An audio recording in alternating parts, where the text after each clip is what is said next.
Assalamualaikum warahmatullahi wabarakatuh. Aku dibuang mertua dan suamiku setelah menjadi manajer. Dia tidak tahu aku pemilik perusahaan tersebut. Hujan turun deras malam itu. Aku berdiri di depan rumah mertuaku. Tubuhku menggigil bukan hanya karena dinginnya malam, tapi karena luka di hatiku yang baru saja disayat oleh orang-orang yang seharusnya menjadi keluargaku. Pintu tertutup keras di belakangku, disertai kata-kata tajam ibu mertua yang masih terngiang di telingaku. Perempuan karir macam kamu nggak pantas jadi istri anak saya.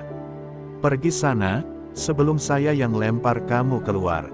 Tak ada satupun pembelaan dari Reza, suamiku sendiri. Dia hanya berdiri mematung di samping ibunya, dengan wajah penuh kebencian dan mata yang tak lagi memandangku sebagai istri, tapi seolah aku ini sampah yang harus disingkirkan. Padahal aku tidak pernah berniat melawan. Sejak aku menerima jabatan sebagai manajer di perusahaan besar tempat Reza bekerja, aku mulai mengurangi waktuku di rumah. Tapi itu bukan karena aku melupakan kewajibanku sebagai istri, melainkan karena aku ingin membuktikan diri bahwa aku bisa berdiri di atas kaki sendiri. Aku hanya ingin belajar memimpin, mengenal seluk-beluk perusahaan keluarga yang diwariskan ayahku, tanpa fasilitas, tanpa kemewahan, tanpa embel-embel, anak pemilik. Aku memilih menyamar, masuk dari bawah, agar orang-orang tahu aku berkompeten, termasuk Reza. Namun, keputusan itu malah membuat Reza merasa terhina. Ia merasa harga dirinya sebagai suami tercoreng karena aku naik jabatan, sedangkan dia masih berkutat di level yang sama selama bertahun-tahun. Ia mulai pulang larut malam, jarang berbicara, bahkan menuduhku berselingkuh dengan atasanku, yang padahal, diam-diam, adalah aku sendiri. Saat ku tepis tuduhan itu dengan air mata dan pelukan, ia malah mendorongku menjauh dan berkata, kamu itu istri atau bos besar yang lupa rumah. Mungkin kamu lebih cocok tidur di kantor saja. Malam itu, aku benar-benar pergi. Dengan koper kecil dan hati yang hancur, aku naik taksi dan kembali ke apartemen kecil yang kusewa diam-diam sejak awal menyamar. Di sana, aku menangis sejadi-jadinya. Bukan karena dituduh, bukan karena diusir, tapi karena cinta yang selama ini kujaga dengan tulus ternyata tumbang hanya karena ego dan kedudukan. Aku mencintai Reza, bukan karena dia pegawai biasa. Tapi ternyata dia mencintaiku hanya ketika aku adalah istri penurut yang selalu menyiapkan makan malam, bukan ketika aku menjadi wanita yang berdiri sejajar dengannya. Setelah malam itu, aku bersumpah akan berhenti berharap pada cinta yang buta. Aku akan fokus pada satu hal, membuktikan bahwa aku tidak lemah. Aku akan naik lebih tinggi bukan untuk membalas dendam, tapi untuk menunjukkan bahwa perempuan yang ditendang keluar malam itu, akan kembali berdiri, tidak untuk meminta maaf, tapi untuk didengar.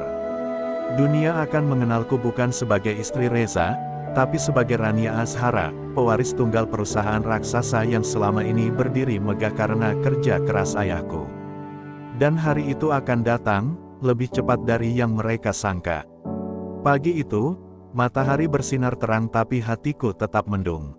Aku melangkah masuk ke kantor dengan kepala tegak, mengenakan jas manajer yang biasanya hanya kulihat tergantung di lemari. Hari ini berbeda, tidak ada lagi Rania yang ragu, tidak ada lagi Rania yang berharap dikasihani. Aku sudah menghapus air mata sejak semalam. Semua rasa sakit yang kuterima dari Reza dan keluarganya telah berubah menjadi bara dalam dada. Bara yang akan kupakai untuk membakar semua keraguan, termasuk keraguanku sendiri. Di kantor, semua orang menyambutku seperti biasa. Tak ada yang tahu siapa aku sebenarnya.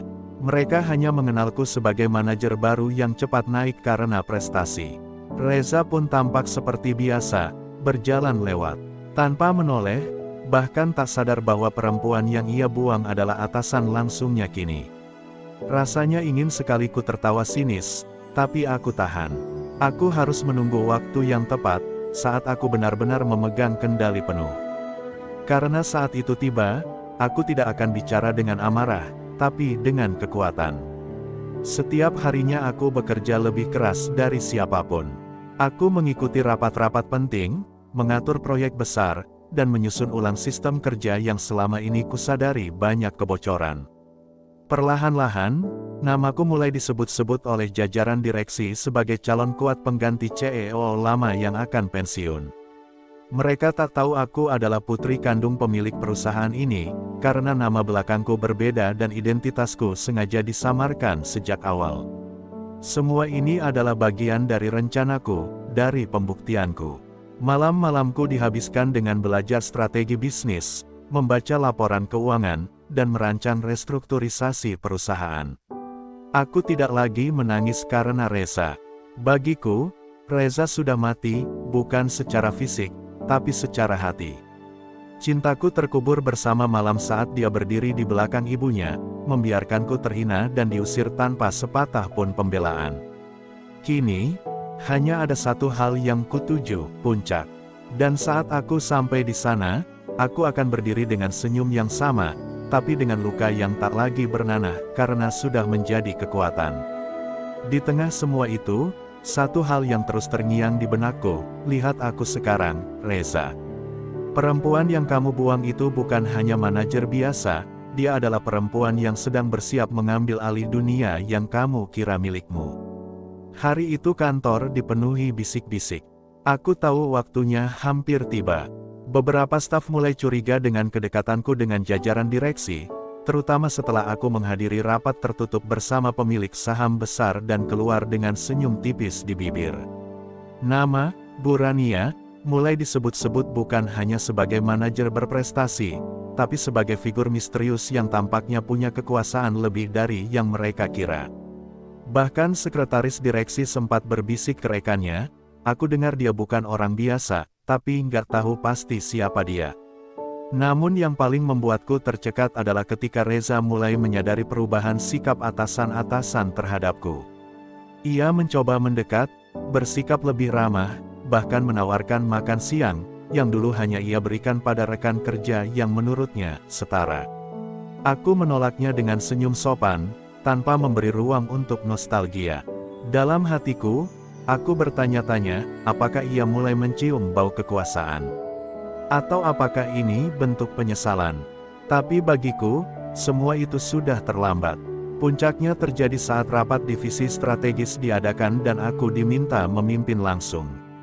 Di hadapan para manajer, termasuk Reza, aku memaparkan rencana merger besar yang hanya diketahui oleh jajaran pemilik saham. Saat salah satu direktur memanggilku dengan sebutan, Bu Rania, pewaris perusahaan, ruangan seketika membeku. Reza menoleh padaku, matanya melebar, wajahnya seputih kertas. Dia terlihat ingin bicara, tapi suaranya hilang ditelan keheningan. Tak ada lagi yang bisa ia sembunyikan, dan tak ada lagi yang bisa kututupi. Setelah rapat, ia mengejarku ke lorong kantor. Rania, maksud mereka apa tadi? Kamu pemilik perusahaan ini. Tanyanya dengan suara gemetar. Aku berhenti sejenak, menatap matanya yang dulu penuh cinta, kini hanya menyisakan kebingungan dan penyesalan. Iya, Reza, aku adalah pemiliknya. Tapi kamu sudah kehilangan hak untuk tahu tentangku sejak malam itu, kataku datar. Tak ada air mata, tak ada getaran di suara. Hanya ketegasan seorang wanita yang pernah dibuang dan kini berdiri lebih tinggi dari yang pernah dibayangkan suaminya. Reza terdiam. Untuk pertama kalinya, ia melihatku bukan sebagai istrinya, tapi sebagai perempuan yang tidak lagi bisa ia injak, hina, atau buang seenaknya. Dan aku berjalan pergi, meninggalkan dia di lorong yang kini menjadi saksi hancurnya harga diri seorang lelaki yang pernah membuang berlian karena menyangka itu hanya batu biasa. Sejak hari itu, kantor berubah drastis. Rekan-rekan kerja yang dulu bersikap biasa, bahkan meremehkanku di awal, kini mulai menunduk sopan setiap kali aku lewat. Mereka mulai memanggilku, Bu Rania, dengan nada hormat, bukan sekadar basa-basi. Mereka takut, tapi lebih dari itu, mereka mulai menghormati. Reza, ia berubah jadi sosok yang paling gelisah di ruangan. Tak lagi sombong, tak lagi meremehkan. Bahkan setiap kali aku lewat, ia hanya bisa menunduk, seolah rasa bersalah menelannya hidup-hidup. Namun puncak kejutan bukan itu. Beberapa hari setelah rapat itu, ibu mertua datang ke kantorku. Tanpa pemberitahuan, tanpa janji, ia menerobos lobi sambil menggenggam tas tangan mewah yang dulu dibelikan dari uang bonus Reza. Aku memintanya masuk ke ruanganku, bukan karena aku ingin bicara, tapi karena aku ingin menyelesaikan luka masa lalu. Maafkan tante, nak tante nggak tahu, tante kira kamu hanya perempuan biasa yang numpang hidup dari Reza, ucapnya sambil menunduk, suaranya gemetar penuh penyesalan. Aku duduk tenang, menatapnya tanpa dendam. Luka itu memang masih membekas, tapi tak lagi berdarah. Tante, yang membuat saya pergi bukan karena harta atau jabatan, tapi karena saya dihina tanpa diberi kesempatan menjelaskan. Saya perempuan, bukan pelayan. Saya istri, bukan beban, jawabku perlahan. Ia menangis, memohon agar Reza diberi kesempatan kedua. Tapi di hatiku, pintu itu sudah tertutup rapat. Bukan karena aku membenci, tapi karena aku sudah cukup terluka. Reza pun datang menyusul tak lama setelah ibunya. Rania, tolong dengarkan aku. Aku bodoh. Aku salah. Aku buta. Aku pikir kamu sedang meninggalkanku, ternyata kamu sedang membuktikan diri. Maafkan aku, ucapnya sambil terisak. Dulu, aku akan luluh melihatnya menangis seperti ini. Tapi kini aku hanya bisa menatapnya dengan mata yang tenang, tak lagi bergetar. Cinta itu bukan tentang siapa yang lebih tinggi, Reza. Tapi tentang siapa yang mau bertahan saat yang lain mulai naik. Dan kamu menyerah saat aku baru mulai melangkah. Hari itu, aku mengerti satu hal, kadang cinta sejati tidak datang dari orang yang pertama mencintai kita, tapi dari orang yang sanggup mencintai kita meski dunia kita berubah. Dan Reza bukan orang itu. Beberapa bulan setelah pertemuan itu, namaku resmi tercatat sebagai CEO utama perusahaan. Foto peresmianku terpajang besar di koridor utama gedung, menggantikan foto-foto direktur sebelumnya. Saat aku berdiri di podium menyampaikan visi besar perusahaanku, banyak mata yang berkaca-kaca, termasuk beberapa yang dulu pernah memandangku sebelah mata. Namun yang tak akan pernah aku lupakan adalah sorot mata Reza, yang berdiri jauh di belakang ruangan, menatapku seperti seseorang yang kehilangan harta paling berharga dalam hidupnya, tapi sudah tak punya hak untuk menyentuhnya lagi. Setelah acara, aku berjalan sendirian ke balkon kantor, menikmati udara sore yang menenangkan. Tidak ada air mata, tidak ada dendam, hanya rasa lega yang tak bisa digambarkan. Aku telah melewati titik tergelap dalam hidupku, dibuang, dihina, dan dianggap tak berharga. Tapi dari kehancuran itulah aku menemukan kekuatan sejati dalam diriku. Aku bukan lagi Rania yang butuh pengakuan dari suami dan mertuanya. Aku adalah Rania yang mampu berdiri sendiri, dan lebih dari itu, memimpin. Beberapa orang masih berharap aku akan kembali pada Reza, memberikan kesempatan kedua, seperti drama-drama di layar kaca. Tapi hidup bukan sinetron. Luka yang sudah terlalu dalam, tak bisa disembuhkan dengan maaf semata. Cinta yang sejati tak akan membiarkan seseorang berjalan sendiri saat badai datang.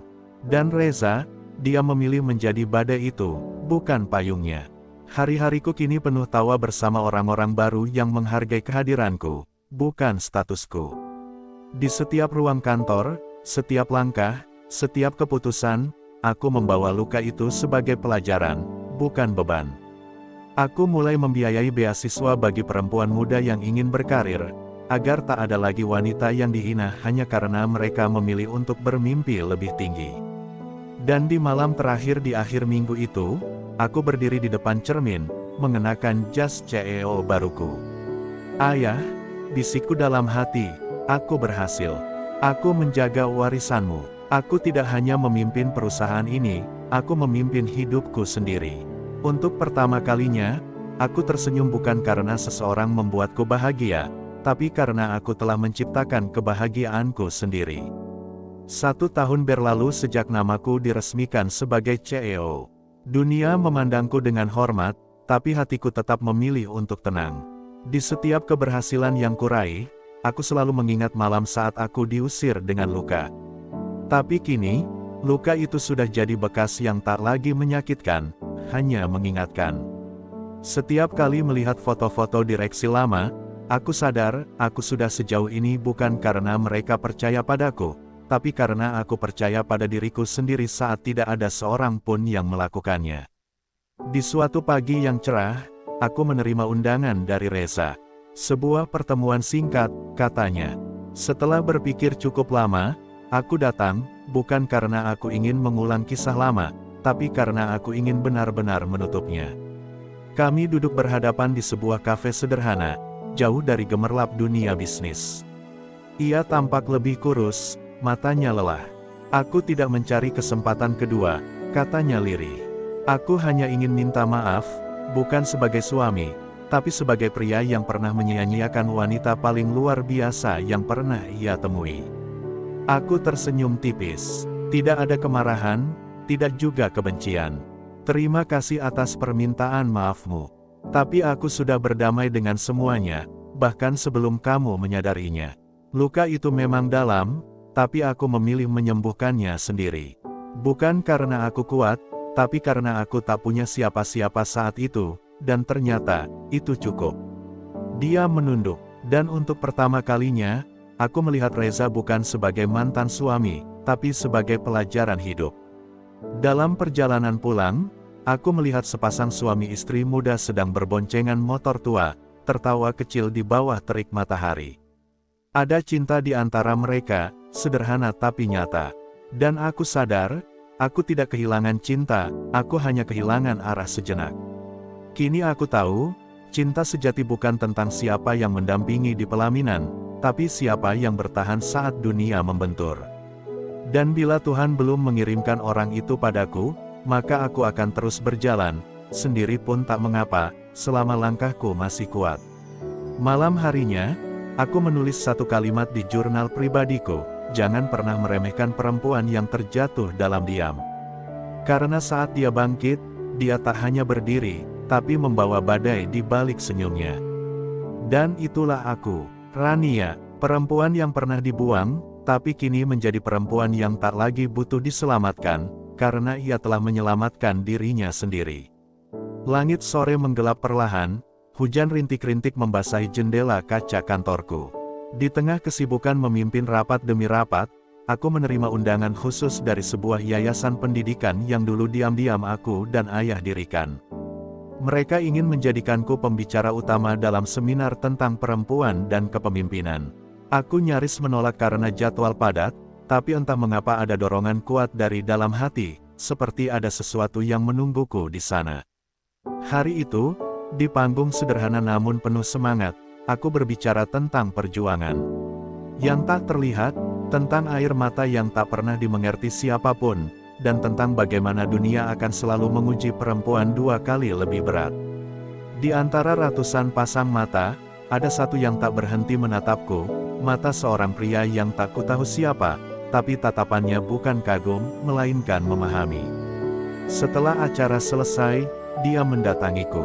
Bu Rania, pidato Anda menyentuh hati saya. Saya juga kehilangan istri karena ego saya. Tapi pidato Anda membuat saya sadar, bahwa bukan harga diri yang saya pertahankan waktu itu, tapi kesombongan.